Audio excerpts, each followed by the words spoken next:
Good morning again. This is Carolyn Borba, and I'm going to go ahead and do the Pillar of Leadership number 4 with Caleb and Joshua, the God perspective. I like this story because, you know, when we are leaders, there are challenges and there are strongholds and there are ways to look at those, and I believe we've all experienced both ways. We feel defeated sometimes, and then we feel empowered sometimes. But it is all in the perspective of how we look at things. Because the way we see things is with our eyes, and it isn't always as it appears to be, even when we're looking at it. So I like this story about Caleb and Joshua, whose name was Hosea, and that they were chosen among many to go and search out the land. But I like the fact that they were told to go first to the south, around Zin, and then they were told to go up to the mountains.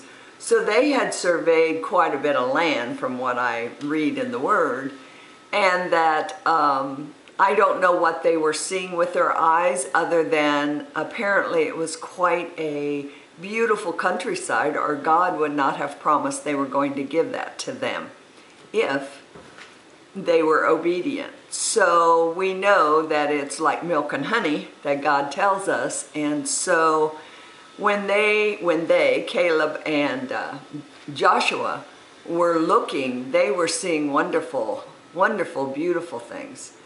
But I believe part of that, the spiring is what I like to call them, they were in the mountain, or in the central part. I'm sorry, I can't remember that. Were they in the central part? Well, what they saw, the important thing is what they saw were 1, 2, 3 of the tribe that were giants. So in all that travel, in all that land they were walking through, they actually only saw 3 that they considered to be giants. So from that perspective, what their eyes saw, they totally forgot the beautification of the land and the milk and honey, so to speak, that was there, and they focused on those 3 giants. Well, Caleb and Joshua saw everything from God's perspective.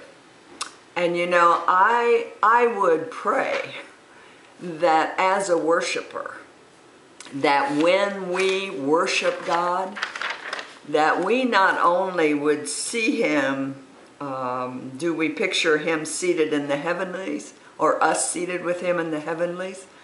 I would certainly pray that be so, because otherwise we're worshiping under the radar.